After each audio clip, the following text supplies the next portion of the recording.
Welcome to Blue Talks.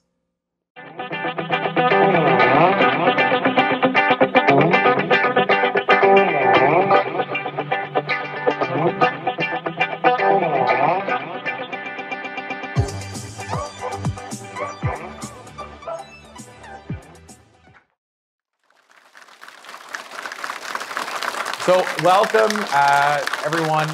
As we've shared earlier, this is like a kind of a live podcast type experience. You know, we'll air this as a video later, but also it'll be aired as an episode on our podcast as well, on our Blue Talks for sure, and then maybe another one or two platforms. And so I'm here with Kitti Andrews. Kitti and I were just talking sort of off air that we've known each other now 10 years. And she was actually in our book, The Book of Why and How, that I referenced earlier. And so again, that tells you how long ago that book kind of started. And so Kitti, where I'd like to start to kind of jump right into things is, I mean, usually I like to get guests to tell us a little bit about themselves to kind of set the tone versus me reading a bio. And I know we're also limited for time. So are you able to tell us kind of just a short background of what you do and kind of who you are? Oh, God, how many things do I do? But right now, for the last few years, I've been focusing on providing personalized decluttering solutions to people who struggle with procrastination and overwhelm so that they can be calm and productive. Declutter the space, declutter the brain. I like it. Very succinct as well. I like that. Thank you. This isn't your first interview. In fact, I think my interview with you back then was your first interview, wasn't it? Yes. How wild is that? Full circle moment. Come a long way that you can just, I mean, that's the thing, you know, because when you do, I mean, this is behind the curtain, but when you do radio interviews, you have to get used to doing that. Like, I like to elaborate a lot, but when I go on a 3-minute segment, I can't do what I just did with Laura. So yeah, I like it. Very succinct. So decluttering is something that I feel like a lot of us are very well aware of now, the idea of clutter. And I think that like the TV show Hoarders made us all more aware of it. And even maybe for some of us questioning whether or not we are a hoarder. But I guess the question I wanted to jump in with is, if you were looking at somebody that's, let's say, very cluttered, and I'm talking more now physically in their space, where do you start? Like it's probably, like you said, overwhelm. So you look at it all and you're like, how do I ever do anything with that? Where would you start? I work virtually. I'm never in people's homes. So where I get them to start, first of all, they have to have a strong why about why they want to do it. If they say, well, I just want it to look pretty, or my husband's sick of it, that's a good starting point. But you want whenever you do physical decluttering, the rest of the life pillars change. And people come to me, they say, well, I can't stand the mess. And what always, 98% of the time, they wind up in different careers. They either exit their marriage or find a relationship. Like weird things happen when you declutter every single time because the energies are moving around. Woo alert! It just brings in different energies. So where to your question, where do you start? I always suggest get rid of the obvious trash first. Well, I don't know. Come on. Get rid of the pizza boxes or just things, they'll leap out at you. Your subconscious will be able to tell you exactly what should go right away. It just will. And then from a purely practical point of view, you have more room so that you can see what needs to be going.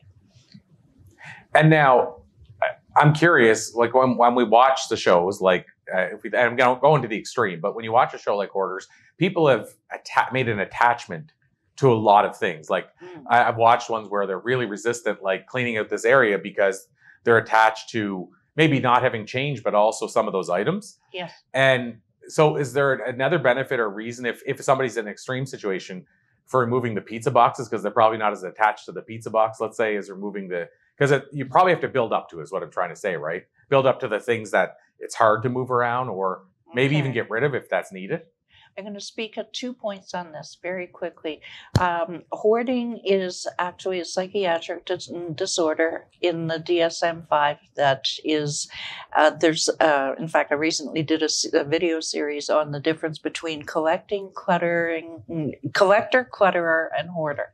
And hoarding usually requires professional help. So having said that, what was your question? Well, it was around the side of, is that why we might start with the smaller stuff that there's no attachment to, like, or the Yes. obvious stuff like Yes. the pizza box where there's no attachment to, Yes. because we may have to build up. Yeah, I would think there's probably a fine line between the different ones, and so you're trying to figure out maybe if it's clutter or not, and that's what I mean. Like, I think probably even a clutterer, there's still an attachment to some degree absolutely. to cleaning this up, because maybe it's something new to them. They haven't done it ever, uncluttered it. And like you said, that's probably why they've hung on to other things in their life, which is why they changed jobs and maybe relationships and everything else. And those things are ghosts, what I call ghosts. So these sentimental items or anything from past jobs, past marriages, anything like that. So if you want to bring in new, then you need to get rid of the ghosts. And I'm going to make this a little personal. When it comes to clutter, you have 2 boys. One of them is 6. One of them is 3, I think.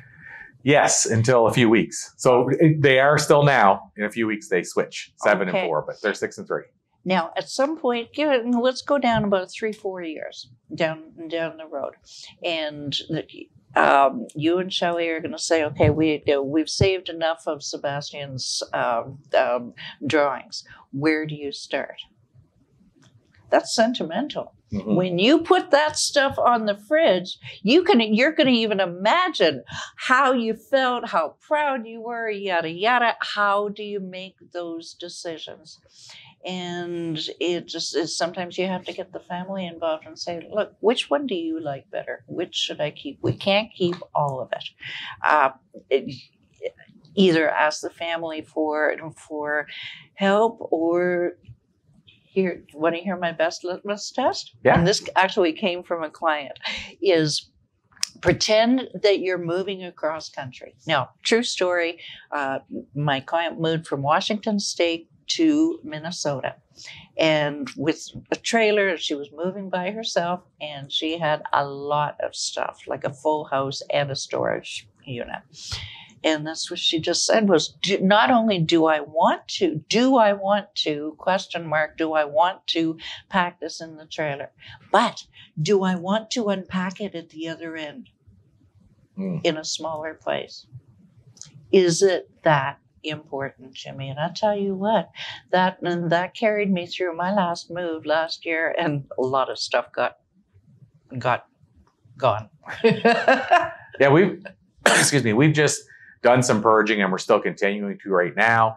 And it's funny, we've been in our house for like 3.5, 4 years, and we still feel like in some ways we're still moving in, because there's stuff like that. We're like, what do we do with this? And we've also like renovated the basement, and there's been other things that have factored into that. It is challenging, but one of the things you said made me think of another thing I heard one time about the value of stuff. And you mentioned like the child's drawing. And I remember there was a speaker, and I think it was on Goldcast maybe, and I think it might have been Dandy Pani is the name of the speaker. I think it was him. And he talked about how it's interesting how to the average person, that drawing that your kid did is worthless. Mm-hmm. Let's be honest. I mean, they might say it's cute, but it's worthless. So if you just hand them and said, look, I did a drawing for you as an adult, and it was really a kid's one, they'd be like, oh, good job. Good luck with that. But on the flip side of that, to the person, like the parent, that's priceless. And to me, there's a great lesson. This is a side note, but there's a great lesson there about building value, right? When you can build value for, let's say, a client, and there's an emotional connection, they'll always value that more than when you don't have emotional connection. And I think that child's drawing is like that. But it does bring up a good point, because most people would just say, going back to decluttering, throw that in the garbage. Look at that, but you're like, that's like a Picasso. I can't get rid of that. You should frame it, really. So I can see where that type of thing would be really hard. But at the same time, if you have, in our case, 2 kids, how many drawings are they going to bring us home over the course of, whatever years. Excellent. Like, so, and I don't know if this is good or bad, but our kids have already kind of gotten past the playing with toys and the floor. So at the same time, they're already past the drawings, and one's only 3. I don't know if that's a good or a bad thing, but we don't have them piled up like when I was growing up. It was like on the fridge, everywhere. And yeah, I mean, that's the hardest one. So I think you maybe leave that for last. Well, so much of that, you make a good point. So much is digital now. Kids kids instead of drawing on with crayon and paper, like we did, it's not even an Etch a Sketch. It's what do you call it? Digital device? Pick one. Yeah. So that's taken the place of it, which has reduced some of the physical clutter, but just don't even get me started about digital clutter. I imagine. Yeah. Well, you would probably have a heart attack, and half the people in this room probably have a heart attack if they saw my laptop most of the time. And Shelley's like, I don't know how you live like that. And we were at Richard Paul Evans' writer's retreat, and it was good for me, not for her. But there was like 8 computers we could see, and all of them were just like icons, like right to the edge of the screen. And she's like, oh my God, it isn't just you. I said, I told you. But I'm that guy with 13 million emails. Hey. And so, and to me, I've gotten to the point where it's like, it's more valuable not to try to go through them than it is to go through them. So I just like, Gmail will take care of that, or my credit card will take care of that, because they'll send me a thing saying, you're reaching your limit. Okay, where do I sign? And so, but what I'm saying is, I'm more digitally cluttered than I am physically cluttered. Mm-hmm. And I recognize that. And I don't know if it's a good thing or a bad thing, but it's me. And, that's something I tried to help. But what I do, this is like what I try to do to help. And this is probably not what Kitti would advise. Whenever my laptop gets too busy and it bothers me, I create a new folder saying clean up desktop later. And I drop it all in there. So now I got these like 5 full files that are called clean up desktop later. And then I put it in the newest one. So now like I still have 1, but there's 5 clean up desktop laters in that one. Yeah. And I always tell myself, someday, one of these days, I'm going to go, yes, it's time. Mm-hmm. That day hasn't happened. Yeah, it's a good idea. But it's funny because until you said it, I know it's like not healthy, but I never thought of it as digital clutter until you just said it. Oh, but it totally is. It causes massive angst and gnashing of teeth. It really does. In my case, it doesn't give me anxiety. It gives Shelley anxiety. So I'm actually taking away years from her life by looking at my computer screen. So she just doesn't look anymore. Hers is like, I swear, if she had a video she was working on there, like before the end of the day, that's got to be put somewhere. Like hers is always, by show of hands, how many people are like cluttered like me? Oh, my. How many people are not cluttered? So there's more clutterers in the room than non-clutterers. Oh, not a surprise. Okay, I'm just curious myself. So I guess, okay, I'm going in a different direction now, Kitti. When it comes to digital clutter, for those in the room and including myself, what do you recommend we do there? Like, is it like set up a folder, like actually start getting good at setting up 8 key folders that we always work with, or like, what do you recommend people do with the digital side? Oh, you are talking to somebody who has at any given time on 2 different Gmail accounts 10 to 20 tabs open at any given time, and I'm afraid to close it down because I'm afraid I might miss something. I'll lose something. Yeah. So bookmark regularly. It ends up just like physical clutter. Really, it ends up being, do I really need to open this tab for this, say, for example, downloads. We all love those free downloads. And I love it when you download my download. However, it is going to result in clutter. So just every now and then have a good hard look at it. And if you need to designate a certain time, maybe an hour on the weekend, which is what I do actually. Sunday morning is my decluttering for an hour. I have an exciting life. Decluttering for an hour on the computer on Sunday morning just to keep it from getting out of control. It comes to discipline and also regulating what's coming in. I think for me, I'm going to have to do like a fall cleaning, but I feel like the digital world has made it so easy not to declutter because it's like I could focus on that right now, or I could just buy more space. Like I could just buy another external hard drive. And now that's my new thing I got to get time to do eventually is that I do back up stuff. Like the stuff I Good. know I can't lose. Like if I did an interview with Deepak Chopra, Oh. and I was like, copy save. Like I backed it up like 5 places as soon as it was done, because he's not somebody that's easy to get an interview with. I can tell you firsthand. And so I didn't want to lose it. So I backed it up multiple times. I also have had big interviews where I've recorded it with Zoom and then recorded it externally from Zoom as well to make sure I had a backup of the backup. And now what I've done because of that is I always have my Zoom. If you ever get on a call with me, it says recording right away. And I think some people are like, why are you recording my call? It's because I don't want to lose. And I've done it twice, lost really big interviews that I could never recover. One was with John Lee Dumas from Entrepreneurs on Fire, but I know him personally, so we were able to book another interview. I've never publicly said that I lost the interview, so I'm just kind of making this up for the sake of a story. And then Larry Winget. I don't know if you guys know who Larry Winget is. You know Larry. You went gone to his events. So one of my early interviews with Larry, same thing. I still look for it every now and then, like as if somehow magically I'm going to discover it. I might, but I do search and still look. I don't know what happened to this day. And it's a weird part is I got a photo of his cowboy boots behind him, like the photo of the Zoom thing, but I can never find the Zoom. What's really cool though, to make it a closure story, is I've interviewed John many times since, but Larry, I ended up doing what he called, I don't know if it's true, I haven't followed up, his last public interview ever. Oh, wow. So he said, since it's my last one, some of you heard it on my promo, since it's my last one, I'm going to say whatever the hell I want to. Which sounds like Larry anyway, right? But my point is I did get a cool, like the last interview, but I lost that earlier one. So now I have Zoom on record all the time. So here's another clutter. Those Zoom things.